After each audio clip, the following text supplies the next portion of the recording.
on. All right. Hello and welcome. Hello and welcome. Welcome so much. Thank you so much for joining me here today at another episode of the Empowered Immigrant Live. My name is Otis Landerholm. I'm the founding attorney here at Landerholm Immigration, A.P.C, where we fight for your American dream. And I'm the host of the Empowered Immigrant Live. I'm also a certified specialist in immigration nationality law. I love working with immigrants from all over the world. I love immigrants, and I often hate immigration law, and therefore want to fight about it. All right. So welcome, and thank you so much for being here. Welcome to another episode of the Empowered Immigrant Live. Today, I'm going to be talking about how to sue the government if the government violates your rights. And so welcome, and thank you for being here. Remember, the Empowered Immigrant Live is here to train, teach, inspire, and empower immigrants to make the most out of immigration laws and to make the most out of their lives. All right? So today our topic is, how do you sue the government if they violate your rights? And it's not easy to do, all right? And we'll go into it, and I'll share with you what I know about it.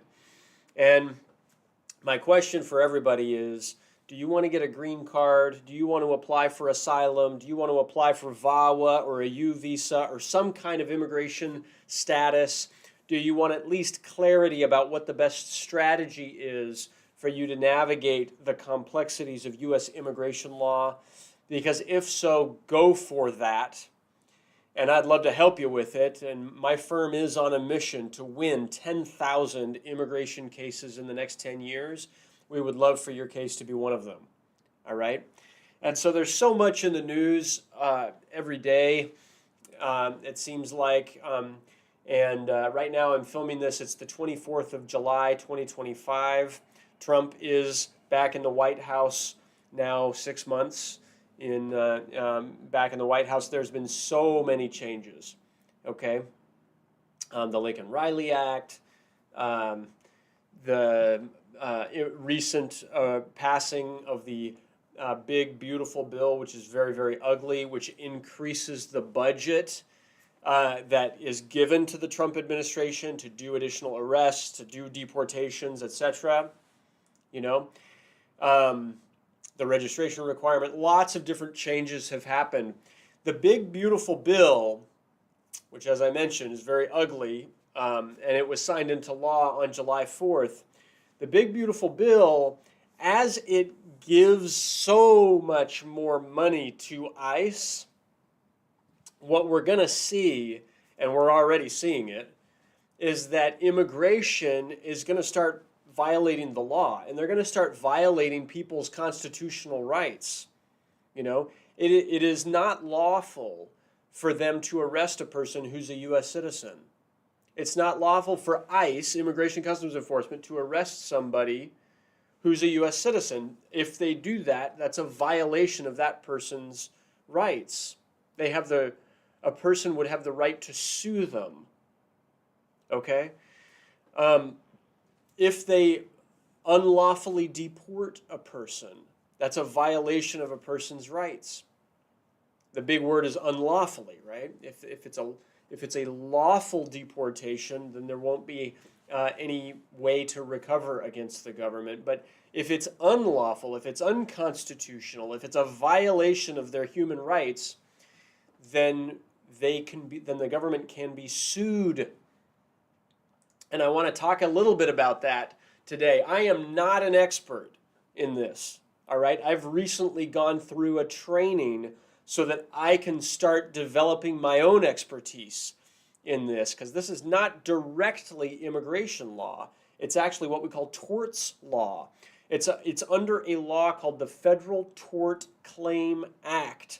And it's a law that people use to sue the government when the government violates your rights. You're not necessarily pursuing a visa or even a green card, right? It's not directly an immigration service. But when it's immigration that violates a person's rights, in some instances you can sue them to receive money back, compensation back from the federal government for that violation of your rights. Does that make sense? As I'm talking, if you have questions about your immigration case or your situation, please feel free to send it over, all right? I have a limited time today, but I'd love to answer any questions that you have. Okay? So as I said, with all the increase in funding and the increase in arrests and enforcement, there will be more instances where the government is violating people's rights. All right? And so what are you going to do if ICE violates your rights or violates the law in any way that harms you? Yes, you can sue them. All right? You can sue them under the Federal Tort Claims Act. Those cases are not easy to win, all right? But they are possible, all right? And as I mentioned, over the last few days, I've been attending seminars and trainings full of immigration attorneys wanting to learn how to do this. And you know, we look to other cases. I've spoken about the case of Mahmoud Khalil because it's such an important case for us to be following, where the government unlawfully detained a green card holder, all right? Like, not deportable. He has a lawful green card. They detained him. They removed him to Louisiana. He was stuck in detention while his wife gave birth to their child. And right now, he has filed this type of lawsuit, Federal Tort Claims Act lawsuit, challenging his arrest and his transfer to Louisiana, suing the government for $20 million, all right, for violating his rights. That's unlawful arrest. It's false imprisonment. And now he's filed that lawsuit. We do not know if he's going to win. All right, it's going to be a long fight, but you'll want to be following this because as the government violates more and more people's rights, you want to think about potentially having that as a tool in your toolbox. All right, and that's what I'm doing as well. Okay, so in terms of process, there is an administrative process you have to go through. You have to file Form SF-95, all right, which is a government form. It explains the injury that you suffered. And you've got to file that form within 2 years of the injury. And so whether it's unlawful detention, etc. And so you got to be mindful. There are time deadlines. If you're in any type of situation like that where you've been wrongfully arrested, wrongfully deported, you know, if a U.S. citizen enters the U.S., if an immigrant enters the U.S. while pregnant and gives birth to a U.S. citizen, and then both the mother and the child are deported, for example, they just deported a U.S. citizen, the child. And that's a wrongful deportation. They should not have the authority or the right to do that. So there are certain instances and certain cases where you might be able to get this type, to hold the government accountable for violating your rights. And if you've got a situation where it's like that, you want to talk that through, you know, talk to a lawyer. Let's really look at it. Let's really think it through as to whether or not you have a case that you could pursue to sue those guys. Okay? So that's my topic for today. I hope it's useful. I hope it's helpful. Thank you so much for being here. So a couple of questions I have coming in. Let me address them. And as I'm doing that, if you have additional questions, please feel free to submit them. All right? So Martine, I see your question. Martine, you say, good morning, sir. What happens if my O-290 gets rejected? I don't know what an O-290 is. Maybe you're talking about the I-290B gets rejected. If that's what you're referring to, an I-290B is what we call a motion to reopen. There's other things with it too, an appeal, a motion to reconsider. There's other things that can be included in the I-290B form. But typically, it's a motion to reopen or to appeal a denied benefit at USCIS. So you're not in immigration court, you're in front of USCIS, and you want to appeal a wrongful denial of immigration benefit. And so if it's rejected, what are your options? Well, it depends on lots of things, all right? If it's rejected, you might need to start over and file that benefit, whatever it was, all over again. In some instance, though, if it's rejected, you might have a final decision against you and you might receive a notice to appear, in which case you might need to fight about it in front of an immigration judge and an immigration court. Okay? And so what I would recommend is if it is rejected or denied, then talk that through with your attorney. And sometimes you want to have a good attorney helping you from the beginning so that they can request all of your FOIAs, they can request all of your records so that you can be prepared in case that happens. All right? And you don't have to scramble to get the records in your case. Okay? Next question I see is KV Spartan. You say, I'm from Queens, New York. All right, cool. Welcome. And I'm an LPR, married my wife March 8th, 2023. I-130 was approved. I-130 was approved January 8th, 2024. How long will the I-485 last? So if you're already in, so you said you're already an LPR, no? How long will your I-485 last? If you have an I-485 still pending, then you are not an LPR yet. And so a lawful permanent resident yet. You need the I-485 to be approved first before you are legally a lawful permanent resident. How long will it last, though? You know, when I do this, we typically get the I-130 and the I-485 approved on the same day. And so we file it as a one-step adjustment of status. In certain instances, that doesn't work for the government. They'll approve the I-130, and then for some reason, they won't approve the I-485. For example, if there's an argument that you're inadmissible, or that you might need a waiver, or that they need additional evidence before approving your I-485. And so, and so I would say talk it through with a lawyer and really make sure that the I-485 was done well, make sure that you're 100% eligible for it, and then you should be okay. All right? So Jyoti Bikas Kunwar, I see your question here. We have a U visa pending. You've done your biometrics. It's been 3 years, and you're still waiting for an update from your lawyer. Well, you should be able to get an update from your lawyer. Just give them a call and ask if there's any update. But often the update is there's no news, right? And the reason that there's no news is because U visas are taking a ridiculously long amount of time. All right. 3 years ago was 2022. Right now, they're still on like 2017, maybe just starting 2018 U visas. 2022, you're talking, it'll probably be 2030 before you get your U visa. All right, maybe even more. All right, and because the backlogs are enormous, and so. So that's what you need to be aware of, and that's probably what your lawyer will tell you, and that's probably why there hasn't been much of an update, because it's just pending. It's going to be pending for a long time. All right, Romantic Vibes, cool name. All right, you say, how long are VAWA receipts taking? I mean, typically you file a case within 90 days, you're getting the receipts back. Sometimes even within 60 days. You're getting the receipts back. All right. If it's longer than that, then you got to double check your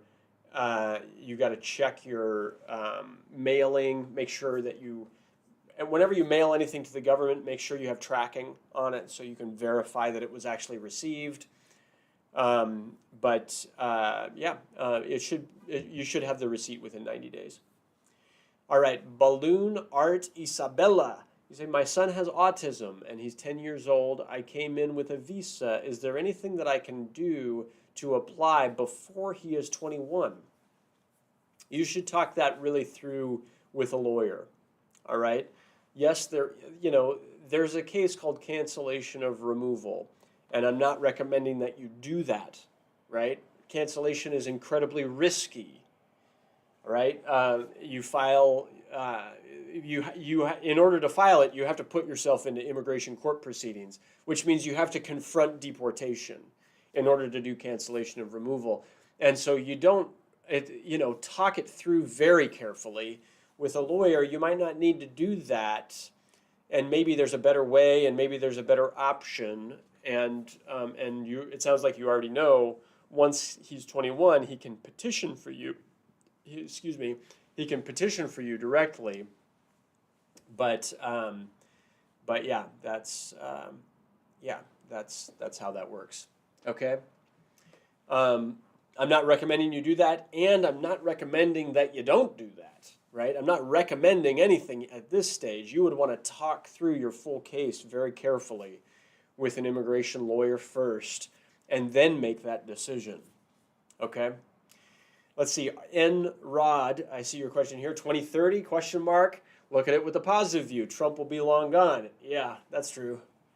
That's true. Sometimes the future is brighter. Sometimes, hopefully, at least. That's the optimist's perspective. I am an optimist. That is my perspective. The future is better than the past. All right, so Luna, I see your question. Sir, will I be able to renew my work permit with a minor DWI? Happened 8 years ago. Can the bill that's been proposed affect me? So you should be enabled. You should be allowed to renew your green card. All right. The House bill that's been proposed would make a DUI or a DWI an inadmissible issue, not a deportable issue, which means it would not affect people who already have their green card. It would create an inadmissibility ground that could affect people who are applying for their green card.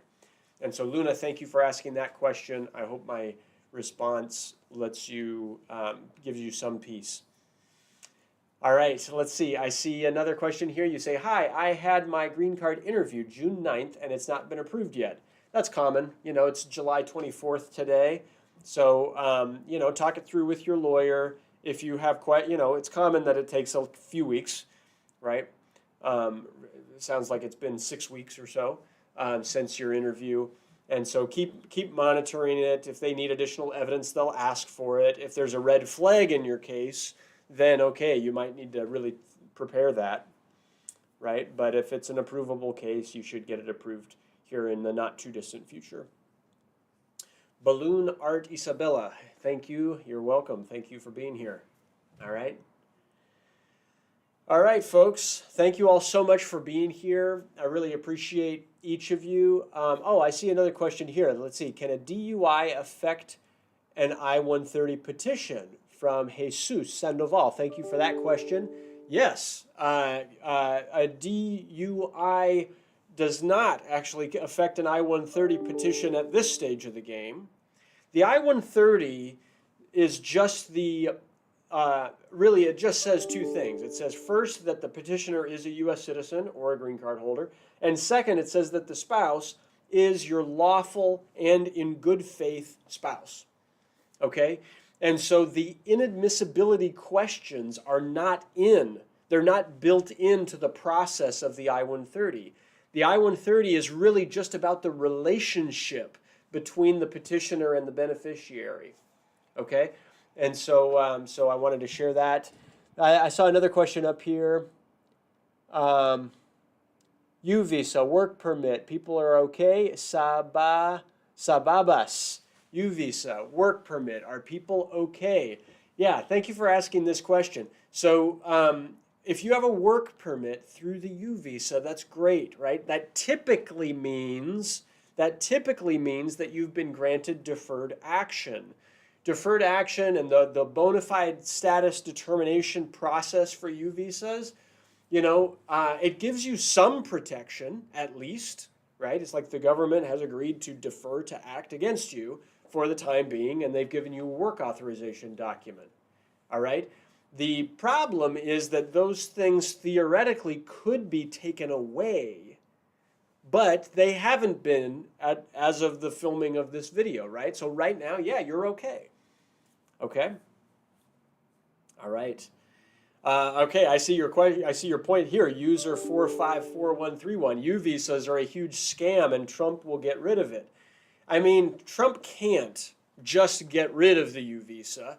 The U visa is passed by Congress, right? So it is actually a law, and it's not a huge scam. I can tell you I've won hundreds of them. I've won maybe thousands of them at this point, right, for people.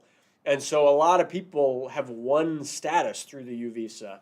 The thing that I do kind of agree with you, though, it feels horrible right now because you file right now, so you got to wait 30 years, right, for people that are filing today because there's 300,000 cases in the backlog. And that's something that Congress needs to do something about, right? That's the frustration about U visas.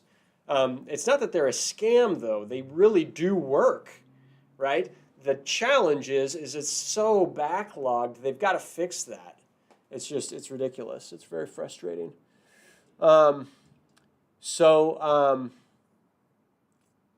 Yeah, we own Congress. I love it. Yeah, we ought to be mindful about how we vote, right? Yeah. Thank you for helping the community. Hey, you're welcome. Yeah. All right. All right.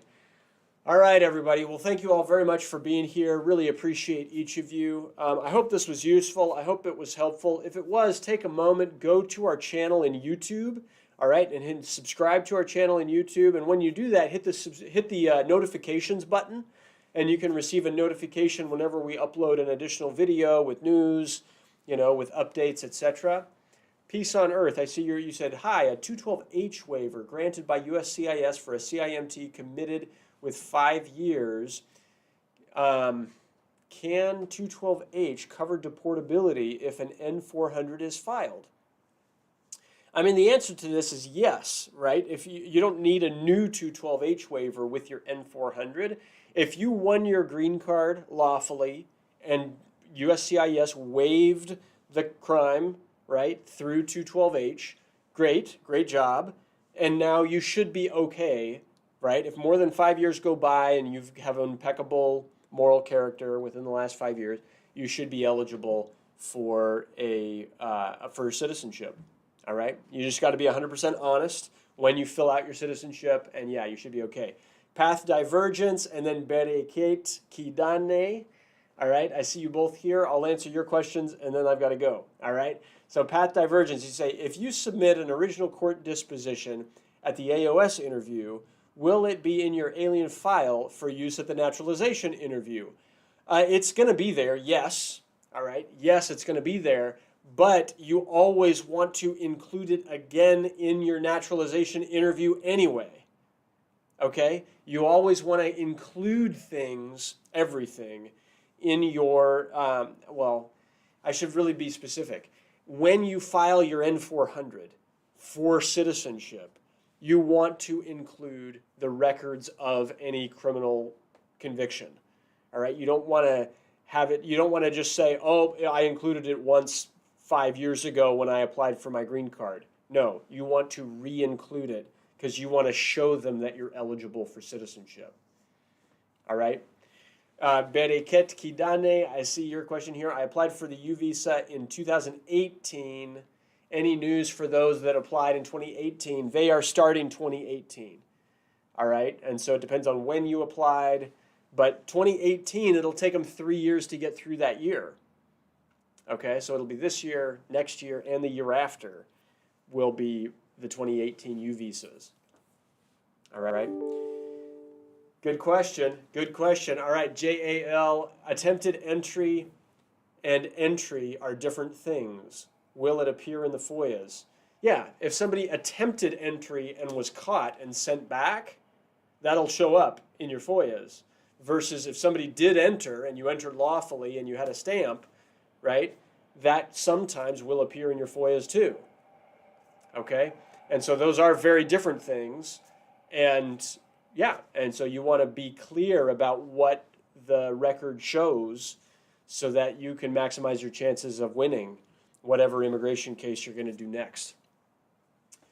All right, everybody. Thank you all so much for being here. Really appreciate each of you. If you have an immigration case, if you need help, if you want to review it, if you want a second opinion about it, if you want to see what we can do to help maximize your chances of success with it, feel free to contact my office. We're here to help. We'd love to help. And otherwise, thank you so much for joining me here, and we'll see you next time on our next episode of the Empowered Immigrant Live. Thanks a lot, everybody. Make it a great day. Take care. Bye-bye.